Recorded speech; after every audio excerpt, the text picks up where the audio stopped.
Hello student, very good morning, very good afternoon and very good evening whenever you are watching me. मेरी wishes हमेशा हमेशा आपके साथ है student. आज स्टूडेंट लास्ट क्लास में हमने डिस्कवरी ऑफ इलेक्ट्रॉन्स, एटम क्या होता है, डिस्कवरी ऑफ इलेक्ट्रॉन्स कैसे हुई, डिस्कवरी ऑफ प्रोटॉन्स कैसे हुए, प्रोटॉन्स की क्या क्या प्रॉपर्टीज़ होती हैं, इलेक्ट्रॉन्स की क्या प्रॉपर्टीज़ होती हैं, ये डिस्कस किया था। आज क्लास में हमें डिस्कस करना है models.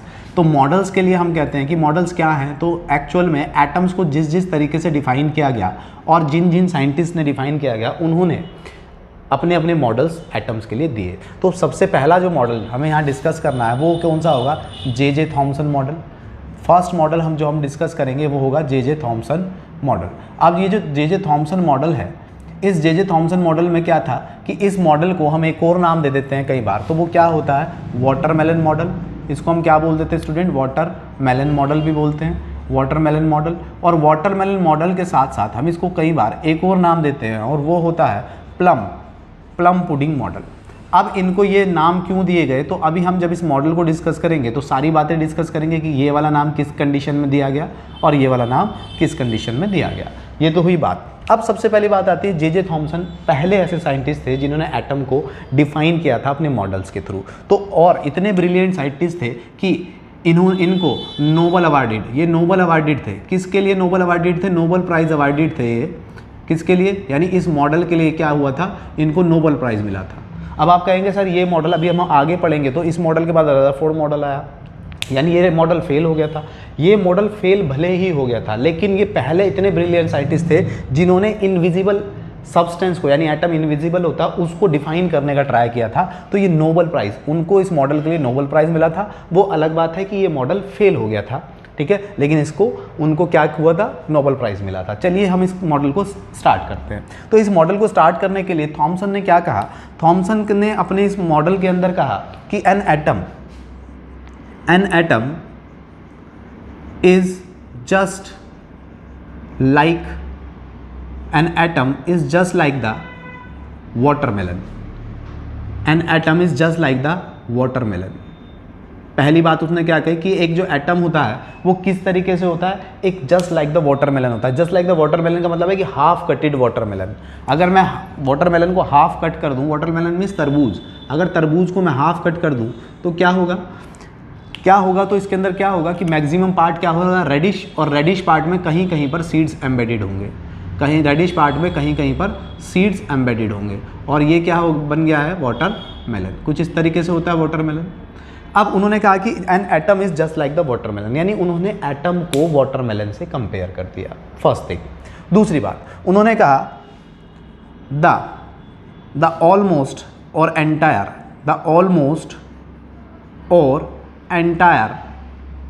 Mass of electron of atom is due to the proton, and protons are scattered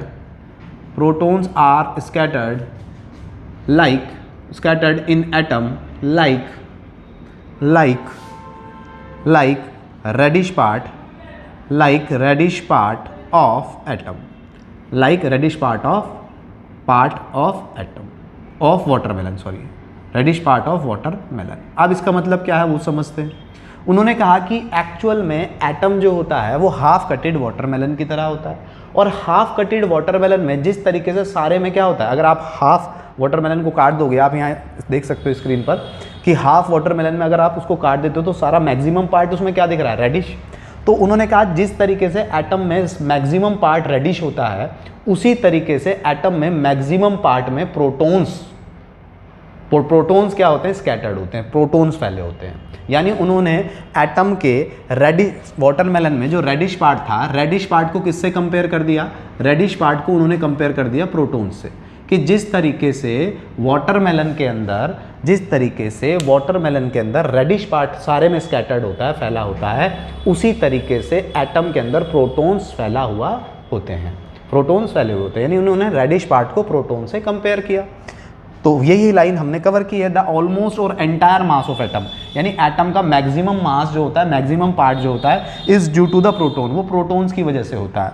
and protons are scattered, जो प्रोटॉन्स होते हैं इन एटम, वो एटम के अंदर कैसे स्कैटर्ड होते हैं, like reddish part of watermelon, जैसे वाटरमेलन में रेडिश पार्ट होता है। तो ये एक पॉस्टुलेट था इनका।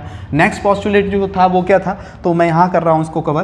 तो नेक्स्ट पॉस्टुलेट में उन्होंने कहा कि electrons are present in an atom just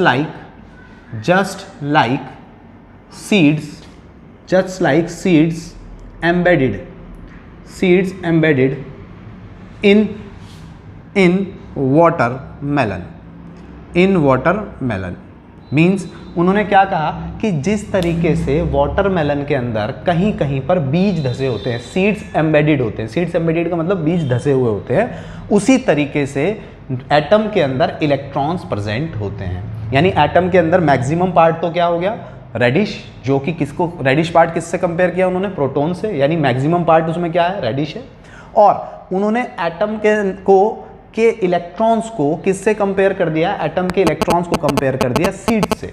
और उन्होंने कहा कि जिस तरीके से वाटरमेलन के अंदर सीड्स एम्बेडेड होते हैं, इसी तरीके से एटम के अंदर प्रोटॉन्स के अंदर क्या होते हैं, रेडिश पार्ट के अंदर क्या है, इलेक्ट्रॉन्स एम्बेडेड है या इलेक्ट्रॉन्स प्रेजेंट है। तो और इस तरीके से फाइनल उन्होंने कंक्लूजन कहा, फाइनल कंक्लूजन उन्होंने क्या कहा, तो मैं यहाँ लिख रहा हूँ। फाइनल कंक्लूजन उन्होंने कहा कि so atom is electrically neutral. Last उन्होंने कहा कि इस तरीके से एटम क्या होता है, इलेक्ट्रिकली न्यूट्रल होता है, यानी एटम पर ना पॉजिटिव चार्ज होता है ना नेगेटिव चार्ज होता है। तो ये था उनका मॉडल एटम को डिफाइन करने का। अब एटम को डिफाइन किया, लेकिन एटम पर फर्दर स्टडीज़ भी चल रही थी, और एटम पर जब फर्दर स्टडीज़ चल रही थी, जो दूसरे साइंटिस्ट एटम पर फर्दर स्टडीज़ कर रहे थे, वहाँ पर उनकी स्टडीज़ का जो ऑब्जर्वेशन था, इस ऑब्जर्वेशन से बड़ा डिफरेंट आ रहा था। और जब उन्होंने फर्दर उन पर, जब दूसरे साइंटिस्ट ने फर्दर एटम पर स्टडी कैरी ऑन रखी, तो पता लगा कि इनके ऑब्जर्वेशन और उनके ऑब्जर्वेशन में बहुत ज़्यादा डिफरेंस है, और इनका ऑब्जर्वेशन काफ़ी प्लेसेस पर गलत है।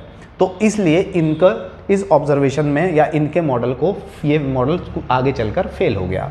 तो इन शॉर्ट ये मॉडल क्या था, तो ये मॉडल था वाटरमेलन मॉडल, यानी इन्होंने एटम को वाटरमेलन से कंपेयर किया था। और वाटरमेलन में उन्होंने कहा कि जिस तरीके से वाटरमेलन में रेडिश पार्ट स्कैटर्ड होता है, फैला हुआ होता है, उसी तरीके से एटम के अंदर प्रोटॉन्स फैले हुए होते हैं।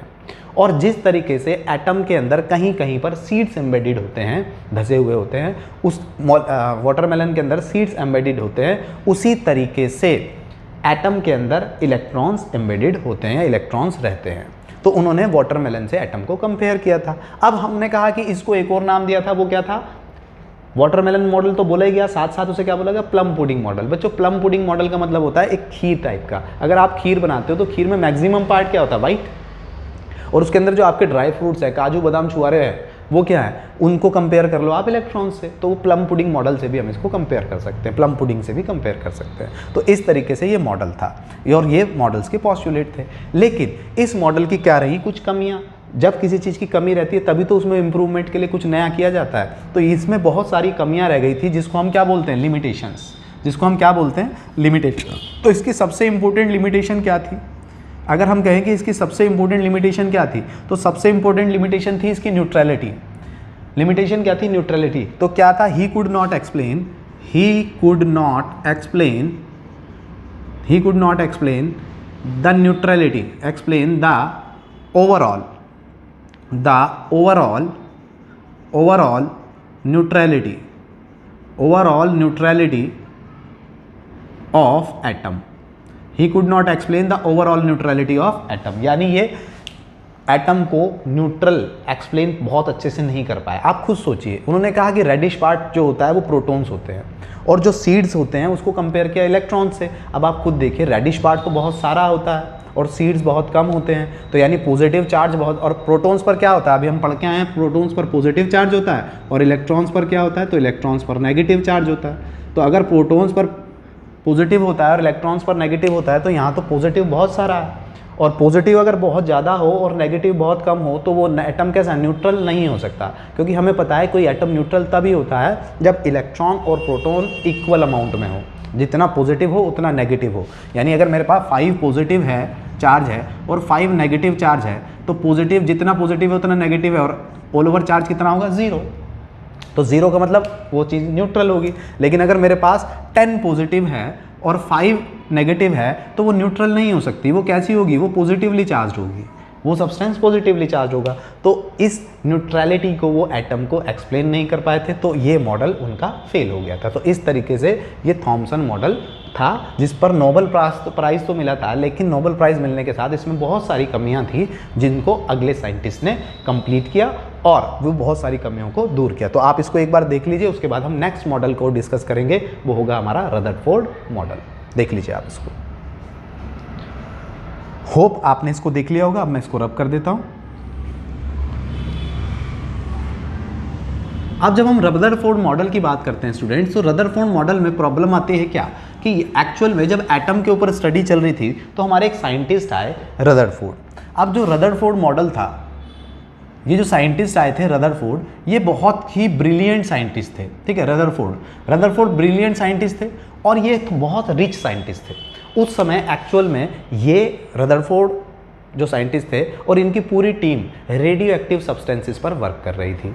अब रेडियो एक्टिव सब्सटेंसेस क्या होते हैं, तो रेडियो एक्टिव सब्सटेंसेस नेचर में वो सब्सटेंसेस होते हैं जो अपने अंदर से कुछ स्पेशल वेव्स को इमिट करते हैं, और वो स्पेशल इमिट्स क्या होती हैं, अल्फा, बीटा और गामा। तो रेडियो एक्टिव क्या होते हैं, रेडियो एक्टिव सब्सटेंस भी बता देता हूँ आपको यहीं पर। तो रेडियो एक्टिव सब्सटेंस क्या होते हैं, ये दो तरीके के रेडियो एक्टिव सब्सटेंस होते हैं। एक को बोला जाता है नेचुरल का मतलब जो प्रकृति से हमें मिलते हैं, हम उनको बनाते हैं, नेचर से मिलते हैं, नेचुरल रेडियो एक्टिव सब्सटेंसेज। और दूसरे होते हैं आर्टिफिशियल का मतलब होता है कि हम कुछ केमिकल मेथड से कुछ बम्बार्डमेंट करके कुछ नए रेडियो एक्टिव डेवलप करते हैं, तो वो क्या होते हैं, आर्टिफिशियल रेडियो एक्टिव सब्सटेंसेज। और नेचुरल कौन से होते हैं, जो हमें नेचर से एज इट इज़ मिलते हैं। इनका नेचर क्या होता है, रेडियो एक्टिव सब्सटेंसेज वो होते हैं जो अपने अंदर से कुछ स्पेशल तरीके की, अगर ये रेडियो एक्टिव सब्सटेंस है तो रेगुलरली ये अपने अंदर से कुछ स्पेशल तरीके की वेव्स को इमिट कर रहे होंगे। और एक वेव्स को बोला जाता है अल्फा रेज, दूसरे तरीके की वेव्स जो यहाँ से निकलती हैं उनको बोला जाता है बीटा रेज, और तीसरे तरीके की जो वेव्स निकलती हैं उनको बोला जाता है गामा रेज। ठीक है, ये आपको पता होना चाहिए। Alpha rays just like the alpha rays जो होती हैं, बीटा रेज और गामा रेज की अगर हम बात करें, तो जो अल्फा रेज होती हैं, अल्फा रेज जो होती हैं वो जस्ट लाइक द प्रोटॉन्स होती हैं। यानी हमने बाद में पता लगा कि अल्फा रेज का जो नेचर होता है जस्ट लाइक द प्रोटॉन होता है, प्रोटॉन्स यानी पॉजिटिवली चार्ज होती हैं और ये जस्ट लाइक द प्रोटॉन होती हैं। Beta rays just like the electrons होती हैं, यानी इनका काफ़ी बिहेवियर इलेक्ट्रॉन से मिलता है और ये नेगेटिवली चार्ज होती हैं। ठीक है, अगर मैं बैटरी का नेगेटिव टर्मिनल इधर लगाऊं और एक पॉजिटिव प्लेट इधर लगाऊं, तो ये अल्फा रेज इधर नेगेटिव की ओर मूव करने लगेंगी, ये बीटा रेज इधर पॉजिटिव की ओर मूव करने लगेंगी, क्योंकि ये इनके ऊपर नेगेटिव चार्ज होता है इलेक्ट्रॉन की तरह। और गामा रेज हमने सीधी निकाली है, इसका मतलब ये न्यूट्रल होती हैं, ना तो ये पॉजिटिवली चार्ज होती हैं और ना ही नेगेटिवली चार्ज होती हैं। They are just like the neutrons, इनको हम कंपेयर कर सकते हैं न्यूट्रॉन से। तो in short radioactive substance वो होते हैं जो अपने अंदर से इटसेल्फ कुछ रेडिएशन को प्रोड्यूस करते हैं, और वो रेडिएशन 3 तरीके की वेव्स की फॉर्म में इमिट होता है, अल्फा रेज, बीटा रेज और gamma rays. Alpha rays just like the protons होती हैं, beta rays just like the electrons होती हैं, और gamma rays just like the neutrons होती हैं। और आर्टिफिशियल जो होते हैं, आर्टिफिशियल रेडियो एक्टिव सब्सटेंस जो होते हैं, वो हम बम्बार्डमेंट के थ्रू बहुत सारी केमिकल्स रिएक्शंस में, न्यूक्लियर रिएक्शन यानी न्यूक्लियर रिएक्टर अगर आपने 10th में पढ़ा है, तो वहाँ पर भी न्यूक्लियर रिएक्टर में के केस में आर्टिफिशियल मतलब हम जब बम्बार्डमेंट करते हैं रेडियो एक्टिव सब्सटेंसेस का, तो छोटे radio active substances artificially method से प्रोड्यूस होते हैं और उनको क्या बोला जाता है, आर्टिफिशियल रेडियो एक्टिव। ये बात हुई। और एक्चुअल में इसकी रेडियो एक्टिव सब्सटेंस की डिस्कवरी किसने की थी, तो यहाँ से एक क्वेश्चन भी आ जाता है, वो थी हेनरी बैकुरल। ठीक है, हेनरी बैकुरल ने रेडियो एक्टिव सब्सटेंसेस की डिस्कवरी की थी। ठीक है, ये साइंटिस्ट थे। ठीक है, और हेनरी बैकुरल और दूसरे थे मैडम क्यूरी, और फाइनलाइज किसका नाम मिला था, मैडम क्यूरी को जाता है डिस्कवरी ऑफ, हेनरी बैकुरल को जाता है रेडियो एक्टिव सब्सटेंसेस का, और मैडम क्यूरी को जाता है रेडियम्स की डिस्कवरी का। ठीक है, तो ये एक आपको नॉलेज के लिए पता होना चाहिए। ठीक है, तो इस तरीके से रेडियो एक्टिव सब्सटेंस का पता लग गया। फिलहाल मैं बात कर रहा था कि जो रदरफोर्ड मॉडल था, रदरफोर्ड बहुत एक ब्रिलियंट साइंटिस्ट थे और एक रिच साइंटिस्ट थे, जो कि किस पर काम कर रहे थे, जो कि रेडियो एक्टिव सब्सटेंसेस पर काम कर रहे थे, और रेडियो एक्टिव सब्सटेंसेस से बहुत पैसा कमा रहे थे उन पर काम करके। ठीक है, तो उस समय क्या हुआ कि इनकी टीम ने देखा कि एक्चुअल में इनकी टीम ने देखा कि जो रेडियो एक्टिव सब्सटेंसेस से अल्फा रेज निकल रही हैं, जो पॉजिटिवली चार्ज पार्टिकल्स अभी बताए प्रोटॉन्स की तरह होते हैं पॉजिटिवली चार्ज पार्टिकल, जब उन्होंने एटम के ऊपर क्या किया, बम्बार्डमेंट कराया, तो एटम के ऊपर बम्बार्डमेंट कराने पर उन्होंने देखा कि एटम के ऊपर पॉजिटिव चार्ज वाले पार्टिकल्स का बम्बार्डमेंट कराने पर देखा कि पॉजिटिव चार्ज मतलब अल्फा पार्टिकल्स वापस आ रहे हैं, तो जब ये ऑब्जर्वेशन उन्होंने देखा तो ये ऑब्जर्वेशन उन्होंने रदरफोर्ड को बताया। रदरफोर्ड की टीम ने कहा कि जब हमने एक रेडियो एक्टिव सब्सटेंसेस से निकलने वाले अल्फा पार्टिकल्स को एटम पर बम्बार्डमेंट कराया तो वो कुछ अल्फा पार्टिकल्स वापस भी आ रहे थे, और जब कुछ अल्फा पार्टिकल्स वापस आ रहे थे तो रदरफोर्ड के माइंड में आया कि कुछ एटम में कुछ गड़बड़ है कि क्यों आ रहे हैं ये पार्टिकल वापस। तो वो इस वजह से इस पर स्टडी करना उन्होंने स्टार्ट किया, और स्टडी करने के बाद एक मॉडल को दिया, और वो जो मॉडल था वो क्या था, रदरफोर्ड मॉडल। और इस रदरफोर्ड मॉडल का एक और नाम हम दे देते हैं, और वो रदरफोर्ड मॉडल का नाम क्या होता है, अल्फा स्कैटरिंग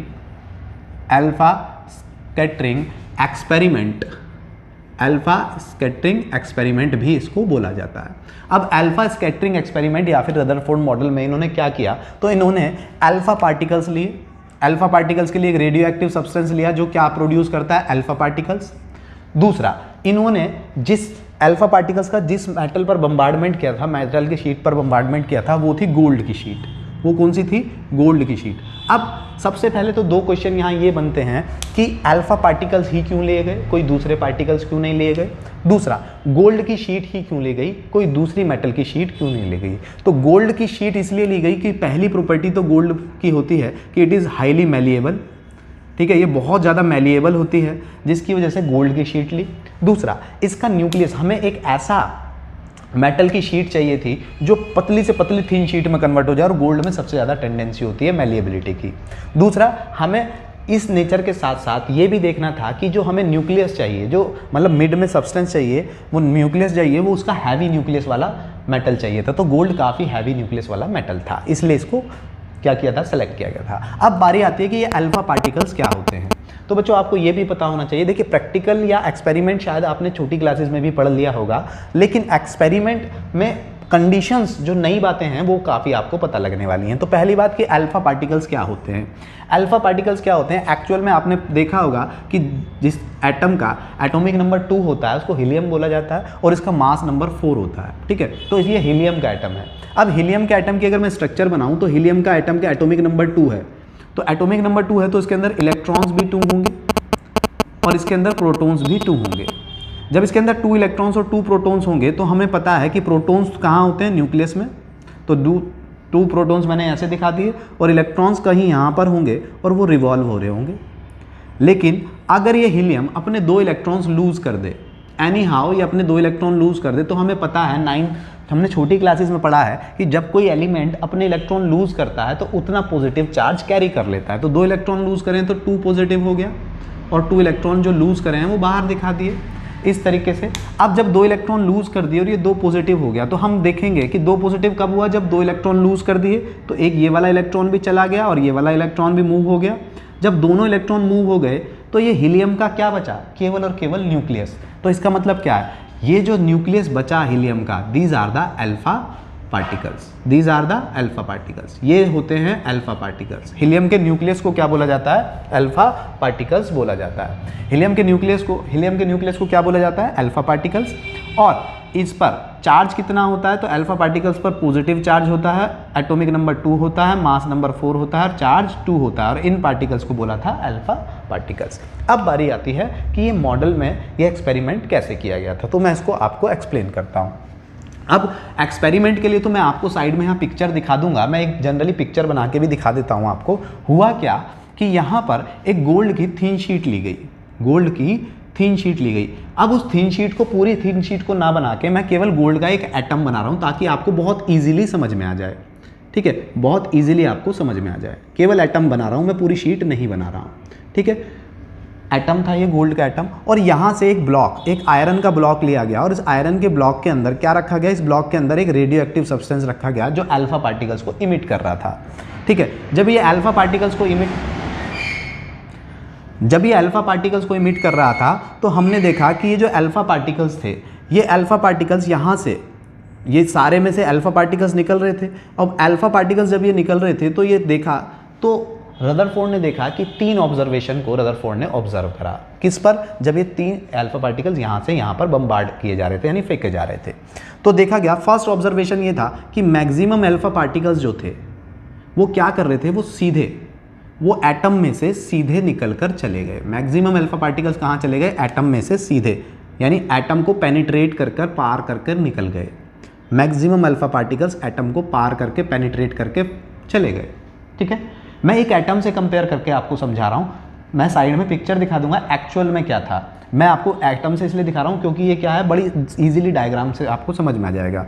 सेकंड ऑब्जर्वेशन क्या था कि कुछ अल्फा पार्टिकल्स ऐसे थे जो आ रहे थे और वो किसी स्मॉल एंगल से डिफ्लेक्ट हो गए थे अपने पाथ से, यानी अपने पाथ से आना जाना तो उन्हें सीधा ही था, लेकिन वो कुछ एंगल से डिफ्लेक्ट हो गए थे। थर्ड ऑब्जर्वेशन उनका क्या था? तो थर्ड ऑब्जर्वेशन में उन्होंने देखा कि फ्यू ऑफ देम का मतलब कुछ बहुत कम कुछ पार्टिकल्स ऐसे थे जो 100% बाउंस बैक हो रहे थे। बाउंस बैक का मतलब 180 के एंगल से वापस आ रहे थे, सीधा जा रहे थे और सीधा आ रहे थे। ठीक है, तो ये 3 ऑब्जर्वेशन उन्होंने देखे। ये 3 ऑब्जर्वेशन क्या थे तो हम लोग यहाँ पहले कवर करते हैं। फर्स्ट ऑब्जर्वेशन उन्होंने देखा, ऑब्जर्वेशन पहले हम करेंगे ऑब्जर्वेशन, फिर हम देखेंगे कि इस ऑब्जर्वेशन के बेस पे क्या क्या कंक्लूजन निकले थे। तो फर्स्ट ऑब्जर्वेशन क्या था? फर्स्ट ऑब्जर्वेशन था maximum alpha particles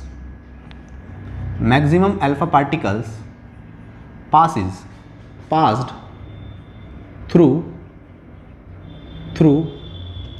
through gold sheet, passed through gold sheet। यानी पहला था कि maximum alpha particles gold sheet को पार करके निकल गए थे, पेनिट्रेट करके, पार करके। पेनिट्रेट मतलब होता है पार करना। ये फर्स्ट ऑब्जर्वेशन था। सेकंड ऑब्जर्वेशन क्या था कि कुछ क्या थे, कुछ अपने एंगल से डिफ्लेक्ट हो रहे थे। Some of them were deflected from their path, were deflected a small angle from their path। यानी उनमें से कुछ ऐसे थे, उनमें से कुछ पार्टिकल्स ऐसे थे जो अपने पाथ से डिफ्लेक्ट हो गए थे। ये सेकंड ऑब्जर्वेशन था। थर्ड ऑब्जर्वेशन जब हम डिस्कस करते हैं तो थर्ड ऑब्जर्वेशन में क्या था कि few of them, some of them नहीं, फ्यू ऑफ देम। और फ्यू ऑफ देम में भी बच्चों कितना? लगभग 20,000 में से कोई एक। 20,000 में से कोई एक। अगर 20,000 जा रहे हैं तो 20,000 में से कोई एक, इस रेशो में। Few of them were 100% bounce back, 100% bounce back from the centre of atom. यानी एटम के सेंटर से कुछ पार्टिकल्स ऐसे थे, थोड़े से पार्टिकल ऐसे थे जो सीधे जा रहे थे और सीधे वापस आ रहे थे। तो ये 3 ऑब्जर्वेशन थे। फर्स्ट कि मैक्सिमम पार्टिकल इसको पेनिट्रेट करके निकल गए। सेकंड ऑब्जर्वेशन था कि कुछ पार्टिकल्स कुछ एंगल से डिफ्लेक्ट हो रहे थे। और थर्ड ऑब्जर्वेशन था कि कुछ पार्टिकल, फ्यू ऑफ देम ऐसे थे कि वो गए और 100% 180 के एंगल से वापस गए और 180 के एंगल से ही वापस गए और फिर वापस आ गए। तो ये 3 ऑब्जर्वेशन थे।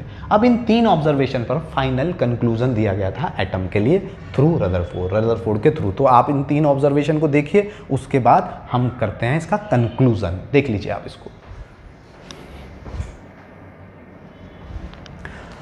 तो जब कंक्लूजन की बात आती है, होप आपने देख लिया होगा, तो जब कंक्लूजन की बात हम लोग यहाँ पर करते हैं तो कंक्लूजन क्या निकले थे वो देख लेते हैं। इस एक्सपेरिमेंटल मॉडल के कंक्लूजन क्या थे? फर्स्ट, पहला कंक्लूजन क्या था? पहला कंक्लूजन जो मैक्सिमम अल्फा पार्टिकल्स कैसे चले जा रहे थे? पेनिट्रेट करके।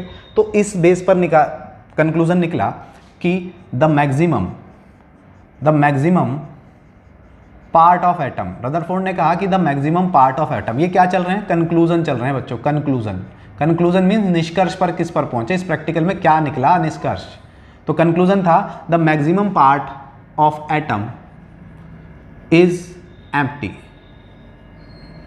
The maximum part of atom is empty. Atom का मैक्सिमम पार्ट जो होता है वो खाली होता है। ये किस ऑब्जर्वेशन पर था? कि जब पार्टिकल्स सारे पार करके निकल गए, तो इस ऑब्जर्वेशन पर देखा गया। तो इस ऑब्जर्वेशन पर उन्होंने कंक्लूजन दिया कि एटम का मैक्सिमम पार्ट क्या होता है? खाली। तभी तो उसको पार करके निकल गए। जब कुछ उनके रास्ते में आया ही नहीं, वो सीधे निकल गए। और थिन गोल्ड की शीट इतनी पतली थी, अल्फा पार्टिकल्स हैवी थे और वो निकल गए। ठीक है, तो इस कंक्लूजन पर निकला, देखा कि एटम का मैक्सिमम पार्ट खाली है।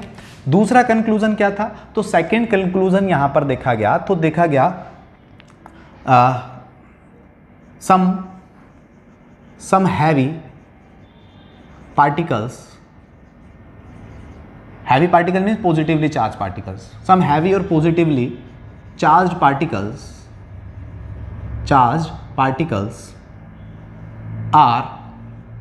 are located at the path। Means जब दूसरा ऑब्जर्वेशन क्या था कि दूसरे ऑब्जर्वेशन में देखा कि मैक्सिमम कुछ पार्टिकल्स ऐसे थे जो किसी एंगल से डेविएट हो रहे थे। अब आप खुद समझिए, जो अल्फा पार्टिकल्स आ रहे थे उन पर कौन सा चार्ज था, पॉजिटिव। अब अगर पॉजिटिव के रास्ते में पॉजिटिव उसको मिलेगा तो क्या होगा, ये दोनों एक दूसरे को रिपेल करेंगे और रिपेल की वजह से ये सीधा ना जाके अपने पाथ को छोड़कर इधर से उधर मूव हो जाएगा। होगा या नहीं होगा? अगर यहाँ नेगेटिव चार्ज होता तो इसका मतलब क्या है, ये तो अट्रैक्ट होता, ये अपने पाथ से रिफ्लेक्ट ना होता। तो यहाँ सेम चार्ज है, यानी जाने वाला चार्ज भी सेम है और उधर से आने वाला चार्ज भी सेम था, इसकी वजह से ये अपने पाथ से डिफ्लेक्ट हुए। यानी उन्होंने कहा कि सेंटर की तरफ यानी मिड की तरफ कुछ ऐसा है जो पॉजिटिवली चार्ज है जिसकी वजह से वो अपने पाथ से डिफ्लेक्ट हो गए। थर्ड ऑब्जर्वेशन उनका क्या था, थर्ड ऑब्जर्वेशन में हमने देखा था कि मैक्सिमम पार्टिकल्स क्या थे, 100% बाउंस बैक हो रहे थे, यानी 180 के एंगल से वापस आ रहे थे। तो उन्होंने कहा at the centre of the atom a heavy positively charged is there, which is later on called as nucleus, जिसको बाद में क्या बोला गया स्टूडेंट्स, उसको बाद में बोला गया न्यूक्लियस। यानी उन्होंने कहा कि बिल्कुल सेंटर में जब हम जा रहे हैं तो सेंटर में इतना हैवी चार्ज है कि वो जाने वाले पॉजिटिव चार्ज को एकदम रिपेल कर रहा है। जब यहाँ ज़्यादा होगा यहाँ कम होगा तभी तो रिपेल होगा, तो ये इसको रिपेल कर रहा है। तो सेंटर में बहुत हैवी चार्ज है और उस सेंटर में हैवी चार्ज जो है, उस सेंटर को जहाँ पर बहुत हैवी चार्ज रखा है, पॉजिटिव चार्ज, उस सेंटर को बाद में क्या बोला गया, न्यूक्लियस। उस सेंटर को क्या बोला गया, न्यूक्लियस। तो सबसे इंपॉर्टेंट बात यह है कि ये जो रदरफोर्ड मॉडल था या अल्फा स्कैटरिंग एक्सपेरिमेंट था, ये किसके लिए फेमस हुए रदरफोर्ड, क्योंकि डिस्कवरी ऑफ न्यूक्लियस इसी मॉडल के थ्रू हुआ था। और इनको father of discovery of nucleus भी बोला जाता है, किसको, रदरफोर्ड को। ठीक है, तो ये ऑब्जर्वेशन थे। अभी और भी ऑब्जर्वेशन है, आप इसको देखिए फिर हम आगे बढ़ते हैं। देख लीजिए आप इसको पहले।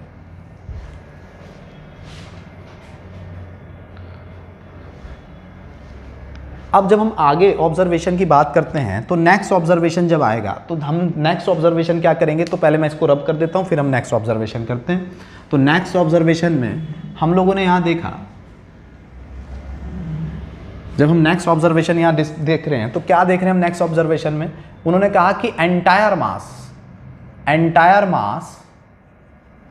concentrated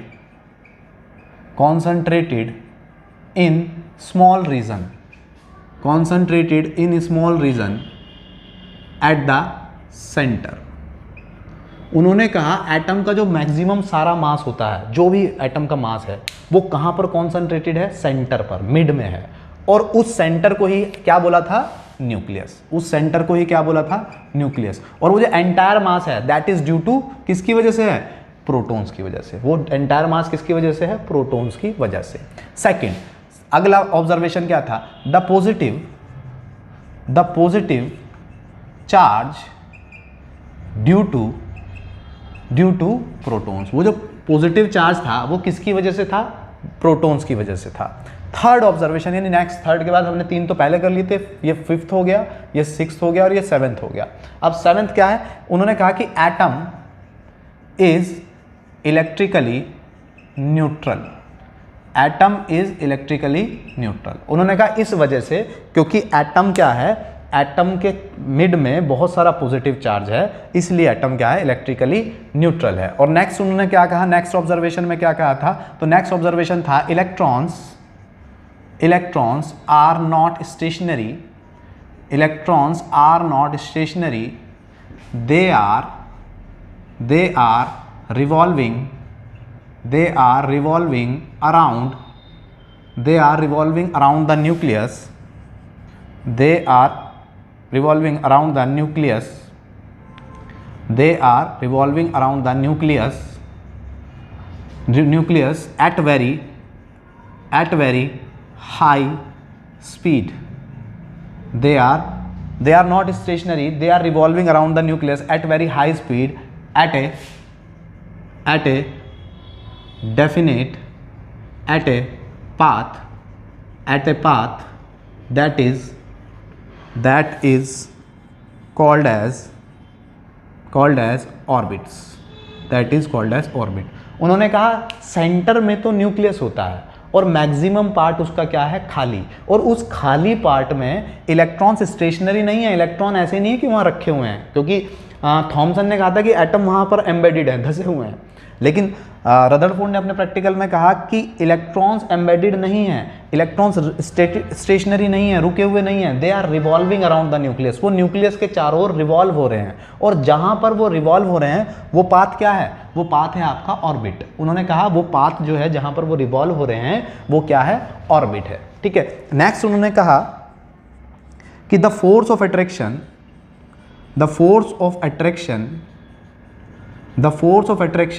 between the nucleus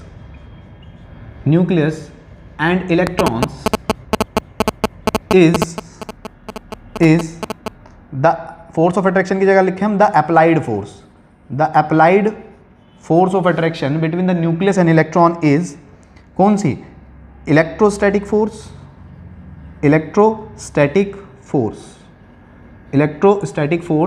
which is always equal to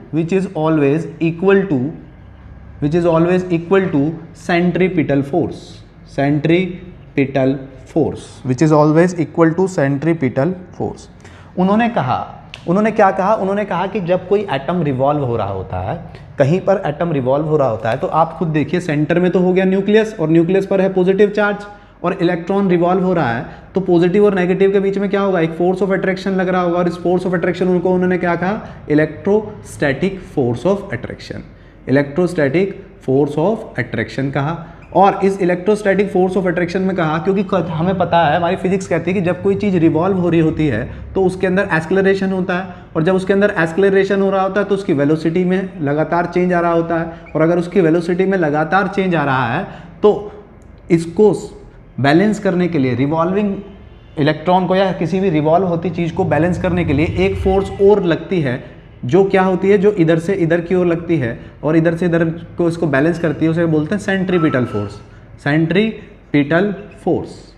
तो उन्होंने कहा कि जो इलेक्ट्रॉन न्यूक्लियस के चारों ओर घूम रहा है, इलेक्ट्रॉन न्यूक्लियस के चारों ओर घूम रहा है, उसका रीज़न क्या है कि जब कोई रिवॉल्विंग सब्सटेंस, एक सब्सटेंस दूसरे सब्सटेंस के चारों ओर रिवॉल्व होता है, तो चारों ओर रिवॉल्व होने पर एक बैलेंस्ड फोर्स उस पर लग रही होती है, ऑपोजिट चार्ज की वजह से तो उस पर लगती है इलेक्ट्रोस्टैटिक फोर्स ऑफ अट्रैक्शन, और उसको उस फोर्स को बैलेंस करने के लिए, क्योंकि अगर ऑपोजिट चार्ज है तो एक दूसरे को अट्रैक्ट करेंगे और ये आपस में मिल जाएंगे, वो आपस में ना मिलें, इस चार्ज को बैलेंस करने के लिए इनके बीच में एक फोर्स और लगती है, वो क्या होती है, सेंट्रीपिटल फोर्स। और ये जो सेंट्रीपिटल फोर्स है, ये सेंट्रीपिटल फोर्स किसके बराबर होती है, इलेक्ट्रोस्टैटिक फोर्स ऑफ अट्रैक्शन के। तो मैं अगर सेंट्रीपिटल फोर्स को Fc बोल रहा हूं और इलेक्ट्रोस्टैटिक फोर्स को Fe बोल रहा हूं, तो these are the equal to each other, जिसकी वजह से इलेक्ट्रॉन यहां पर रिवॉल्व हो रहा है न्यूक्लियस के चारों ओर। ठीक है, और तो इस तरीके से ये हमारा मॉडल कंप्लीट होता है। इन शॉर्ट, अब हम इसकी बात करेंगे लिमिटेशंस की। आप इसको देखिए और उसके बाद हम बात करते हैं इसके लिमिटेशंस की। होप आपने इसको देख लिया होगा।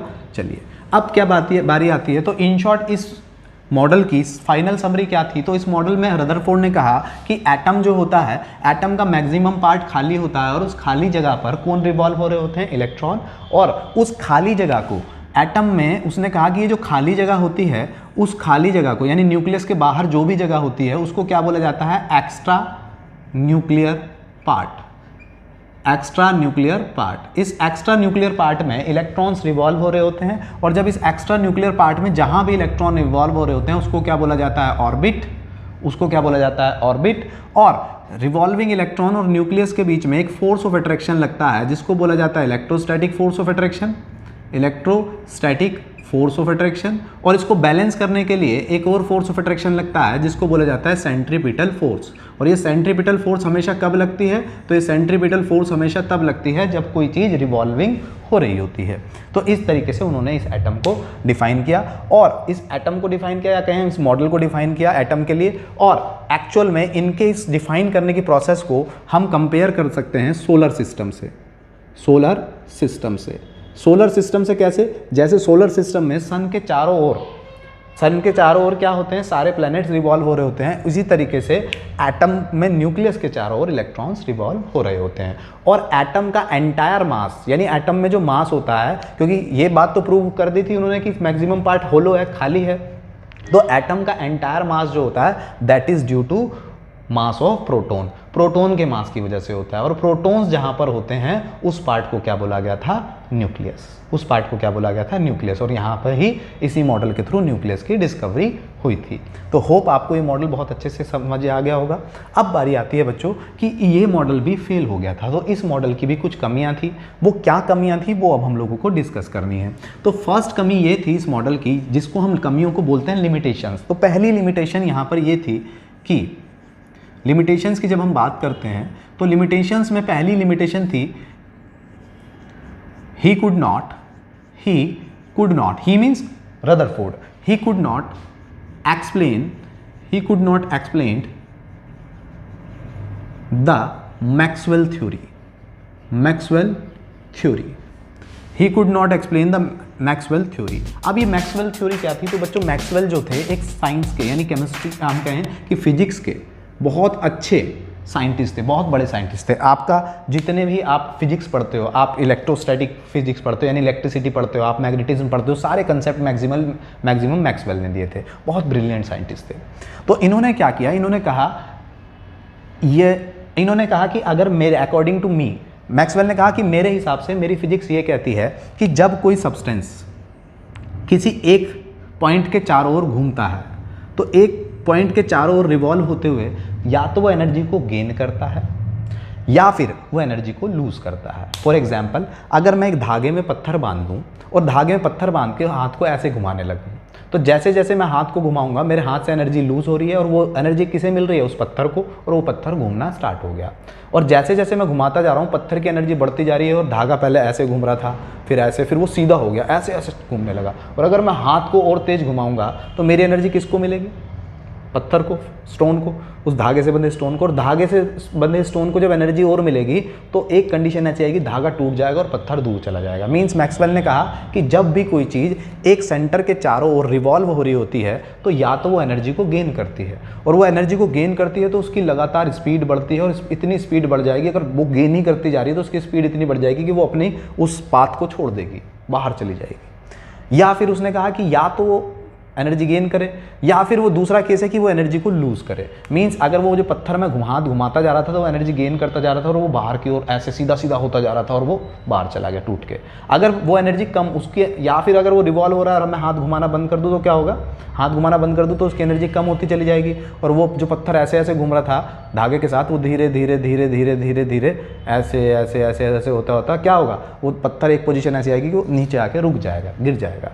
तो सेम कंसेप्ट मैक्सवेल ने कहा कि जो मेरी फिजिक्स कहती है कि जब कोई एक सेंटर के सराउंडिंग कोई सब्सटेंस घूमता है तो या तो वो एनर्जी को रेडिएट करता है या फिर वो एनर्जी को गेन करता है, या तो एनर्जी का लूज करता है या वो एनर्जी को गेन करता है। अगर वो एनर्जी को लॉस करेगा, गेन करेगा, तो गेन करने का मतलब है कि वो यहाँ नहीं घूमेगा, वो घूमता घूमता घूमता घूमता घूमता घूमता घूमता घूमता बाहर चला जाएगा, उसकी एनर्जी लगातार बढ़ेगी।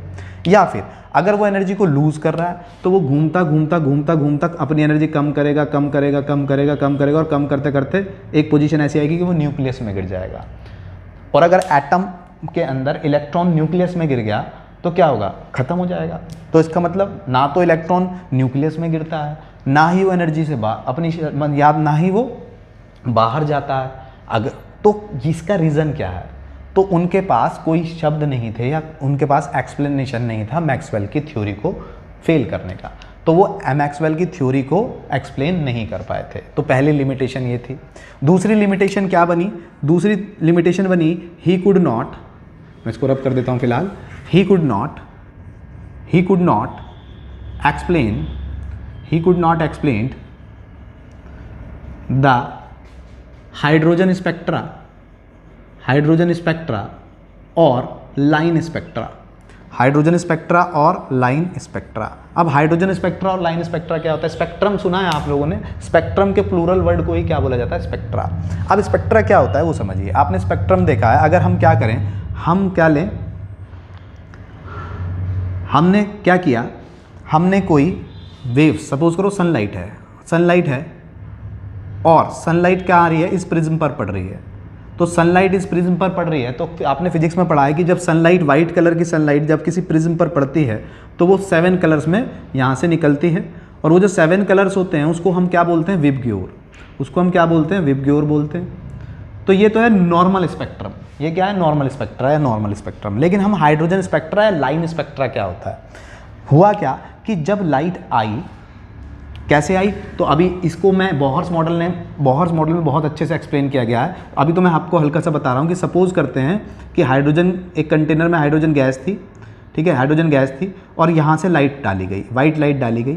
जब यहाँ से वाइट लाइट डाली गई तो यहाँ आने कितने चाहिए थे? 7 कलर। लेकिन यहाँ 7 कलर ना मिलकर यहाँ क्या मिल रहे हैं? यहाँ रेड मिल रहा है, या यहाँ रेड मिल रहा है, ब्लू मिल रहा है, ग्रीन मिल रहा है। रेड मिला, ब्लू मिला, ग्रीन मिला, येलो मिला, लेकिन वायलेट और इंडिगो और ऑरेंज नहीं मिला। कुछ कलर मिले और कुछ कलर नहीं मिले। तो जब किसी स्पेक्ट्रम में कुछ कलर मिलते हैं और कुछ कलर नहीं मिलते हैं तो उसको लाइन स्पेक्ट्रा बोलते हैं, लाइन स्पेक्ट्रा, या फिर हम उसे बोल देते हैं डिस्क्रीट स्पेक्ट्रा, डिस्क्रीट स्पेक्ट्रा। तो जब उनसे ये पूछा गया कि भाई जब तुम्हारे एटम के अंदर, एटम पर लाइट पास कराई जा रही है और उससे इलेक्ट्रॉन रेडिएट हो रहे हैं, और इलेक्ट्रॉन रेडिएट होके कुछ कलर दे रहे हैं और कुछ कलर नहीं दे रहे हैं, मीन्स वो लाइन स्पेक्ट्रा क्यों बना रहे हैं? वो डिस्क्रीट स्पेक्ट्रा क्यों बना रहे हैं? वो नॉर्मल स्पेक्ट्रम क्यों नहीं बना रहे? तो he could not explain this concept. वो इस कंसेप्ट को भी एक्सप्लेन नहीं कर पाए थे। अब इस कंसेप्ट को एक्सप्लेन नहीं कर पाए तो यानी ये इसकी लिमिटेशंस थी। और मैक्सवेल की जब ये लिमिटेशंस बनी तो इन लिमिटेशंस को रिमूव करने के लिए हमारे दूसरे साइंटिस्ट आए, उनका नाम था बोहर्स। और बोहर्स ने एक मॉडल दिया, और वो मॉडल क्या कहा गया? Bohr's model.